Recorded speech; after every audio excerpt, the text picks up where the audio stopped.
What is up, everybody? Welcome back to the Cult of Con. I am Con Man, and thank you for being here. Today, I just wanted to pop in to talk a little bit about some of the stuff that we didn't address in last week's main character podcast called The Golden Age. So, I did my best to try and stay focused on some of the positive aspects of this, and keeping in mind that there's really nothing we can do about the big picture anyway. I tend to do better when I focus on the happy things, the good things, and try not to get too much into the nitty-gritty, because you guys know I'm not any kind of a teacher at all. I'm just a guy who likes to share his 2 cents. Now, over the course of the last few hours and a couple of days, I've heard about a lot of crazy things that are pertaining to this new golden age, the incoming Trump administration, and all of this promise that's supposed to be happening to the country. And I just want to talk a little bit about some of the crazy stuff that's taken place since Trump's inauguration. Now, obviously, you guys know I was a big Trump supporter in 2016. I have songs and music videos and all this stuff, all this energy I put out, hoping to see things turn around. And of course, I learned the hard way over the course of the last few years that you really can't trust anything, whether it's the mainstream media, the government, or any of these other major sources. So much so that we need to start questioning even the alternative sources that we hear from, including crazy psyops like Q and the absolute inculcation and rise of all of these supposed contributors who are really just high-level military operators and CIA contractors who supposedly now have a very natural rise into maximum influence and leadership. Anyway, over the course of the last, I guess you could say 36, 48, maybe even a week worth of hours. I mean, I'm not the master of all this stuff, but some crazy stuff has happened. I never thought I'd see the day that I'd be looking at ABC News to talk about anything, but I want to give you guys just a little bit of something to reference here. This is the Trump crypto meme coin, as they call it, which is the dollar Trump coin, which launched, I guess, last weekend, just a few days before Trump took office. So if my timeline is not exactly correct, I apologize. Now, the long story short of this is that Trump himself endorsed the very first Trump coin that anyone has ever heard of. And, of course, there have been all kinds of fake Trump coins popping up in this unregulated crypto industry for the last, 6 or 8, maybe even 10 years. But this is the first one that Trump himself has endorsed. Now, because Trump endorsed it, we saw an absolutely incredible rise in the value of this meme coin. And, of course, as you guys know, this turned out to be like many of these other NFT scams. And it's, I guess, a surprise to some people that they got scammed by Trump. Of course, that's not something new. Anybody who's been following this guy's career for a while can tell you that he hasn't always been exactly honest in business trading. But this is shameless. I mean, we're coming off of just a few weeks past the Hawktua Girls NFT scam, where she pumped up the coin, everybody bought into it and raised its value, and then she and her partners flew the coop, crashing the value of the coin and leaving all of these regular people in absolute poverty. In other words, anything they invested was gone. It's called a rug pull, and it's a pretty common thing in this crypto market because there is no regulation. There's no way to punish people for doing this. They haven't technically done anything illegal. It's kind of like you knew the risk when you bought in. However, it's especially disturbing when you realize that the only people that bought into this were people that trusted that Trump was going to have good advice, good investment advice. He says, get this new Trump coin, and everybody's buying it. The price of it is going insanely. It's spiking, right? There was a guy who invested, I think it was like $1 million within minutes of it coming out. No way of knowing for sure what it would turn into. The guy turned that $1 million into $300 million. And then the rug pulled. So all these other people were thinking, yo, if I buy into this, I have a chance as a normal poor person to maybe get some money, maybe make a turnaround on my investment. Maybe I could have a chance to have a car or a house or a future that I otherwise wouldn't have had at my slow incremental wage. So people trusted this president, people trusted Trump, and they bought the coin. The problem is they rug pulled everybody. Now this thing is essentially valueless. And all of these people bought into it and can't make their money back. It's a classic crypto scam. And of course, I'm not here to tell people how cryptocurrency works. I've not been a fan of cryptocurrency from the beginning. I knew things like this were possible. I knew that this kind of thing was going to happen, that villains love anything with the word crypto because it means that there's a wall between the truth and you. So not a good idea to invest, but that's, up to you if you want to take those risks. The point I'm trying to make is that I'm not the expert on any of this stuff, but it's obvious that what happened here is that the American people got the rug pull of the century from nearly the highest office in the land. A couple days he was displaced in order to not have done it as the president. But what blows my mind about this is it actually gets worse. So it turns out this is not the first time that Trump has pulled an NFT scam on everybody.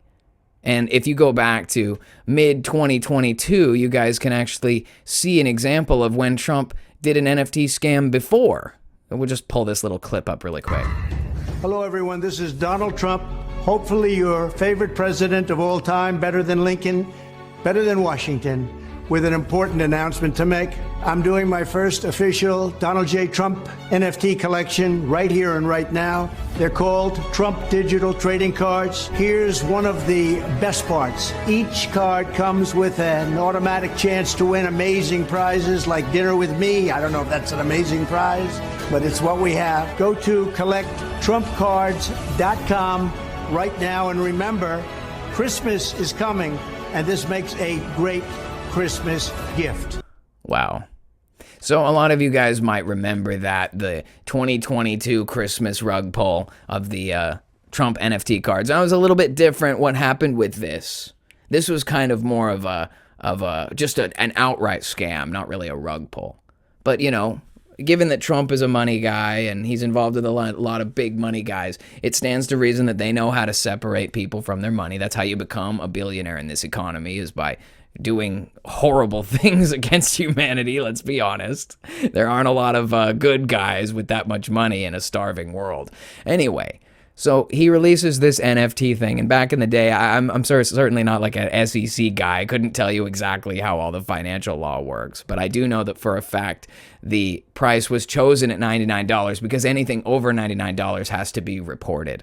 So this allowed them to basically funnel a bunch of money into Trump's personal accounts. So it's basically like a big paycheck for Trump after that first, portion of duress that he experienced between losing the 2020 election and all of the media assault that was staged against him in the first, 4 years, his original term, and then, of course, the time leading up to that election in 2016 as well. So it's evident that Trump has been under attack by the media and by his, political enemies for a long time. And I think that first NFT scam with the cards was one way for them to funnel a bunch of money into Trump's, personal businesses and endeavors, using those cards without having to report the source of the money, because each $99 transaction is just small enough to not have to be reported. So that's why the price was $99. Anyway, they sold an untold number of those cards, liquidated a ton of money into Trump's accounts through various sources. I mean, you could call it donations almost. I'm sure many normal people bought those cards, but I also know that many normal people were unable to buy those cards because they sold out instantly. Sounds to me like money laundering. I guess that's a talk for another time. But with that having happened already, people still thought maybe this time it'll be different. Maybe this time the Trump coin will be an opportunity for all of us regular Joes to get rich. So a lot of regular Joes put their money into that coin. And unfortunately, a lot of regular Joes got the rug pulled out from under them and are screwed. But you know what? Trump made $58 billion on the deal. $58 billion. It's the scam of the century. But he's smart. He didn't do anything that anybody else hasn't already done.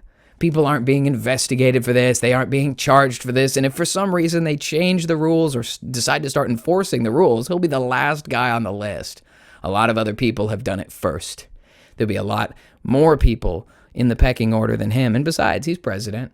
President can't be charged with anything. He could probably just pardon himself, like everything else. And that leads me to the next series of things, which is that, as I'm sure you guys know, the pardons came through from the Biden administration, and the pardons came through from the Trump administration. And I'm not here to point fingers at anybody. I just want to say that it was obvious that a pardon came through for one of the biggest villains of our more modern era, and that'd be Dr. Fauci.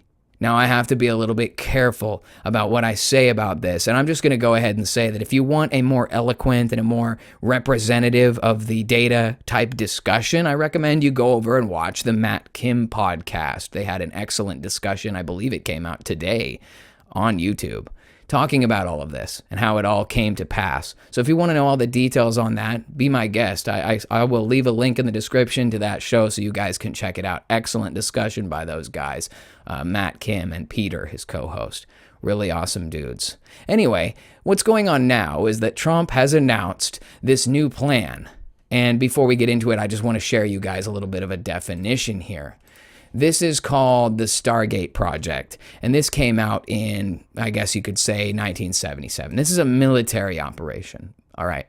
It happens to share the name with the recent announcement from the Trump administration. That's the reason why I'm pulling it out. And the reason why I'm pulling it out is because we're talking about an event. It says the Stargate Project's work primarily involved remote viewing, the purported ability to psychically see events, sites, or information from a great distance. The project was overseen until 1987 by Lieutenant Frederick Holmes, Skip Atwater. Anyway, so the point I'm trying to make is that the reference to the Stargate Project has to do with viewing information from a great distance, okay? So just keep that concept in mind as I take you to the next section here. Now, this is the Stargate Project, which was just announced, 3 days ago by OpenAI.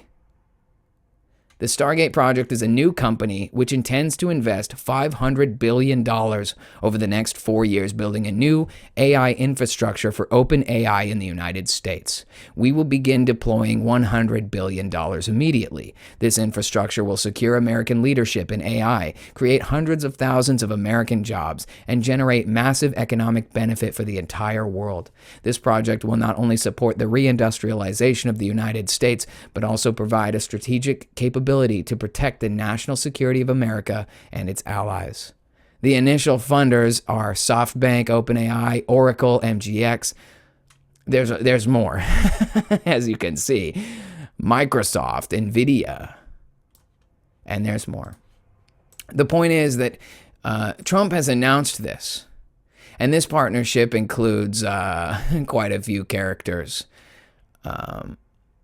This is the story on it right here. President Donald Trump on Tuesday talked up a joint venture investing up to $500 billion for infrastructure tied to artificial intelligence by a new partnership formed by OpenAI, Oracle, and SoftBank. The new entity, Stargate, will start building out data centers and the electricity generation needed for the further development of fast-evolving AI in Texas, according to the White House. The initial investment is expected to be $100 billion and could reach 5 times that sum. We're talking about $500 billion to start. What do you need all that infrastructure for? Now, there's a lot more to be said about this. We have people like Sam Altman, the CEO of OpenAI. And if you don't know who Sam Altman is, I can tell you that he's deeply involved in some major criminality. He is not a good person. Now, again, I highly recommend you go over to the Matt Kim podcast because they did an excellent job of breaking down the details of all of this. But the long story short is that this is an effort to advance AI in the United States because we need to compete with other countries, right? It's essentially we need Skynet now. We need to be able to remote view people. It's a surveillance network. And the ultimate goal of this surveillance network is to be able to make easily accessible human custom designed mRNA shots. Okay, I'll have to be careful about what words I use. Perhaps even that mRNA acronym might get me in trouble. But the point I'm trying to make is what they want to do is create data collection centers, places where they can harvest the DNA, the biometadata of individuals, and use that to create user-specific shots.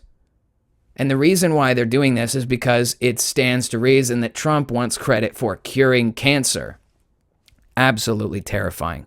Now, I can tell you that there are people like Dr. Peter McCullough who has done incredible work in studying the after effects of the 2019-20 viral response jab. I again have to be very careful with the words here because the smaller you are, the more censored you are. You know, at the end of the day, if you're a big channel, you can talk about crazy stuff because you represent an investment and they won't outright ban you. But even Matt Kim's show, as large as it is, they're experiencing shadow banning, demonetization, and the like. And I'm barely trying to grow this channel. We're almost at 1,000 subs. I'd rather not lose it immediately. But I will say that what's going on here is they're setting the stage to create cures for cancer based on these user-specific mRNA shots, and they're going to fund that through this AI machine learning program. That's what this Stargate is all about. Now, for those of you guys who are into more conspiratorial things, you guys are probably well aware that Stargate is like a portal. A portal to where? I don't know.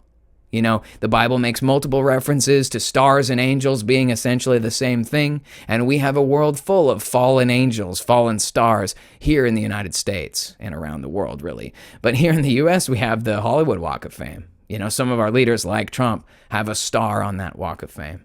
I'm not trying to tie anything together in that way. I'm just trying to say that we are currently under a very dangerous, this is building into becoming something very scary and dangerous. Okay, it goes farther than this, but I'm not going to spend all night trying to break it down. I just want to say that it is amazing to me. If you look at the data, like I said, Dr. Peter McCulloch has done incredible research into the effects of this jab from the 2020 era and how detrimental it has been to people. My dad, who works in health insurance, has seen claims of individuals who post-jab have been infected, allegedly, coincidentally developed aggressive, rapid spreading cancers. Now I'm going to tell you guys something I know is a fact. The data shows that in the United States alone, over 65% of the population took the jab. Now there might be a lot of people here, there, and everywhere who won't admit it, who pretend that they didn't take it because they don't want to feel stupid or because they're afraid of what might happen to them. And then there's, of course, another demographic of people that were proud to take it and happy to take it. But the reality is we're looking at over a 65% compliance rate because of the lack of information, because of the suppression of information, and because of the overall pressure from the society to do the right thing. Don't kill grandma. You know what I'm saying? And so what ended up happening here is these people were coerced into taking it. They were under imaginary duress, really. They were afraid of something that wasn't really there. The difference between this and that is that there are people who actually do have aggressive metastatic cancer. There are people who are experiencing life-altering disabilities as a direct correlation, allegedly, from them taking that solution. They were calling it the Fauci juice on Matt Kim podcast. I thought that was pretty funny. And all of this kind of puts it into perspective, right? I think that the way they described it, I really liked this point. It's not that those jabs were ineffective. You know, you'll see people like Trump and others claiming of responsibility and that they're so proud of the work they've done, that it was a resounding success. And although everyone is allegedly experiencing aggressive cancers and such as a result of it, they're calling it a success. So the question is, what was their real intent? Was the intent of these shots to instantly kill some portion of the population, or is there more to it than that? Were they seeding the population with the potential for rapid accelerating cancers so that they could sell us all the solution via AI, Skynet, mRNA, biometadata jabs? Gosh, it's the most dystopian, terrifying Terminator Skynet thing I can imagine. Super crazy. And it really doesn't even end there, because what you have is companies like this OpenAI where they were involved in this whole situation. I recommend you guys go and find it. There's an interview with Tucker Carlson where he interviews the mother of this character I'm about to tell you about, who is a young guy in his 20s. He was working for the OpenAI company. He tried to do like a whistleblowing about this company, this OpenAI company. And he, I think he must have gotten too overwhelmed or whatever, because shortly after he blew the whistle on what they were doing, he became incredibly depressed and ended his own life tragically. And not at all suspiciously. Okay, and it gets worse. There are stories specifically to what happened. The mother of the guy, okay, first of all, what did he blow the whistle on? They were illegally feeding their machine learning algorithms copywritten material. They were stealing data from people and feeding the AI the data in order to get the leg up on the competition against China, against other development companies in the United States. Whatever reason you want to give to it, it was really happening. And their own guy with his hands on the lever came out and said, you guys, they're doing something really immoral, something really illegal, and something very dangerous. And what they're doing needs to be stopped. And what happened to that guy is he decided he didn't want to live anymore. Strange, coincidental, scary. So we're talking about a bunch of bad guys. And who's coming up with this $500 billion to fund the program, right? It said it was $100 billion initial, but we're looking at 4 to 5 times that. Well, the Trump administration made the announcement. They brought out all of these people. Let me see if I can get that screenshot of some of these individuals. Now, this isn't going to give you the full picture, but they have a few of these bad guys up here who are involved in this criminality, these multi-billion-dollar tech companies. And where is the rest of the money coming from? Jeff Bezos, Mark Zuckerberg, Bill Gates, some of our least favorite oligarchs. And it was really disturbing the way this was announced. Here you had Trump at the front, the front man, the big main guy, proponent of this whole thing. He's pushing the agenda, and behind him are the tech oligarchs, the people we're supposed to be like rising above. We're supposed to be escaping, right? This is the golden age. America's coming back, baby. We're gonna drill. Everything's gonna be so good. But here he has his own cast of tech oligarchs reminding you who really runs the world. And then behind them is the cabinet of the administration. They're making it very clear there's no hiding the display of what they're trying to do. They're expressing to us who's in charge and what's about to happen. Now, I'm not here to give some kind of fear porn. I'm not trying to scare you guys. I'm just telling you guys that the dystopia is real. The psyop about trust the plan, do nothing as this stuff just keeps getting worse. It is playing out to a T exactly the way it's supposed to. They've got us all set up to believe that we're going to overthrow the oligarchs. We're going to get back to a real, regular, trust-based society with meritocracy. We're all going to have opportunities again. The golden age is upon us.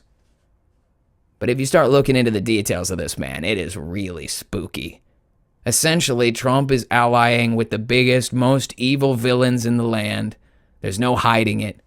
And their plan is to come through on this aggressive cancer thing, to cure cancer with mRNA using this advanced AI bio-metadata scanning network.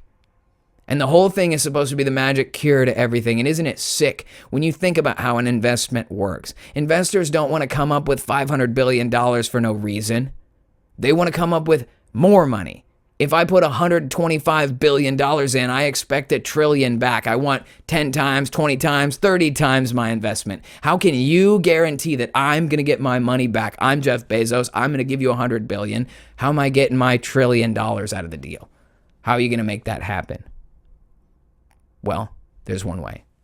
Mandate that sucker, right? Everyone has aggressive cancer. The majority of people have it. Over 65% took it. They all took the thing. So if over 65% of the population starts springing up with aggressive cancer, then we really do need a mRNA-based bio-metadata scanning AI-powered network to cure us all. That's spooky. And the way that they get their money back is through taxpayer dollars when they mandate it, just like they did last time. I mean, people don't even realize how much money went into these companies. Excuse me. The point I'm trying to make, dude, is that all that glitters is not gold. Not all that glitters is gold. You know what I'm saying, man? Yeah, we're stepping into the golden age, but whose golden age is it? The golden age for plebeians like me and you, people who work for a living? Or is this the golden age of the archons in high places? I guess maybe the last great celebratory experience for the oligarchs. One last final robbery. You know, we get robbed on NFT cards, robbed on meme coins, robbed on cures for problems they cause. You know what's next? I can tell you I ain't taking any of it. Maybe last time I wasn't loud enough or didn't have enough of a platform, and I know I don't have much of a platform now, but I can tell you right now, do not take anything that these freaks try to give you. It doesn't matter what they threaten you with. It doesn't matter what they say. Do not do it. That's my advice, because you cannot trust these snakes. 2025, year of the snake, and you know what he said? You knew I was a snake before you let me in. We all had our chance to watch in that first term between 2016 and 2020. We watched the kind of person that Trump is. Did he repeal the NFA? No. Did he do anything to secure your Second Amendment rights? No. Did he do anything to secure your First Amendment rights? No. The guy was a lame duck for a reason. They needed us to know that he was not here to help. So that if we all vote for him again, we are bringing about our own destruction. The law of consent. They've told us what they want to do to us. The question is now, are you going to let them? Well, with that being said, guys, that's about all for today. If you like what you heard or you want to hear more about this crazy stuff, make sure you hit the like button, subscribe to this channel. You are listening to the craziest conspiracy cult on the internet, the Cult of Khan. I am super glad to be here, and I'm excited to see what comes next in this golden age. Right? All right, guys, take it easy. I'll catch you in the next one. Later.